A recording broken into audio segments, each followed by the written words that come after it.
Hello guys, welcome back to Tharavadees. അങ്ങനെ നമ്മൾ നമ്മുടെ 15 ദിവസത്തെ പരോളിന് ശേഷം വീണ്ടും കോളേജിലേക്ക് പോവുകയാണ് ഗായ്സ്. അത് മാത്രമല്ല, നമ്മൾ ട്രെയിനിന് നമ്മളത്രയും പോലും കൃത്യനിഷ്ഠതയില്ലാത്തതുകൊണ്ട് 8 മണിക്കൂർ ലേറ്റായിരുന്നു. ട്രെയിൻ വളരെ നേരത്തെ ആയിരുന്നതുകൊണ്ടും ഞങ്ങൾക്ക് തീരെ ഉറക്കക്ഷീണം ഇല്ലാഞ്ഞതുകൊണ്ടും ഞങ്ങൾ പതിയെ ട്രെയിനിൽ കയറിയോണ്ട് കുംഭകർണ സേവ പാസ്സാക്കി. രാവിലെ എഴുന്നേറ്റ് ഫോണൊക്കെ നോക്കിയിരുന്നപ്പോഴാണ് വിശപ്പിൻ്റെ വിളി വന്നത്.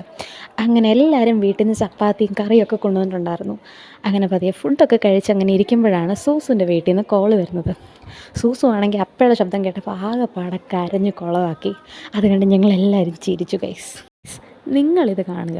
ഇതിനെയാണ് നല്ല അന്തസ്സുള്ള മലയാളി എന്ന് പറയുന്നത്. 15 ദിവസം കൊണ്ട് എഴുതി തീർക്കാനുള്ള അസൈൻമെൻ്റ് ദേ ട്രെയിനിൽ കയറിയപ്പോഴേ എഴുതാനുള്ള ത്വരമൊക്കെ വന്നത്. എന്താ അല്ലേ?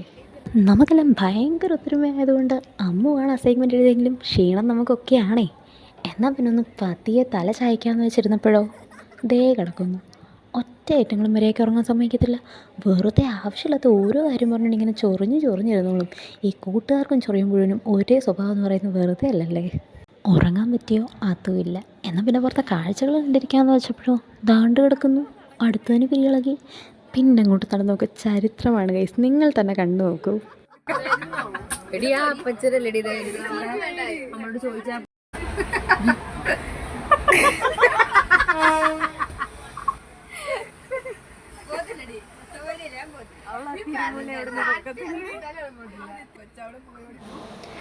അങ്ങനെ നമ്മുടെ മണിക്കൂറുകൾ നീണ്ട യാത്രയ്ക്കൊടുവിൽ ഫൈനലി ഗൈസ് വി റീച്ച്ഡ് ആ ഡെസ്റ്റിനേഷൻ. ഒരു 10-10 സ്റ്റേഷനിൽ നിന്ന് ഇറങ്ങി ഞങ്ങൾ സ്ട്രെയിറ്റ് ടു ഹോസ്റ്റൽ.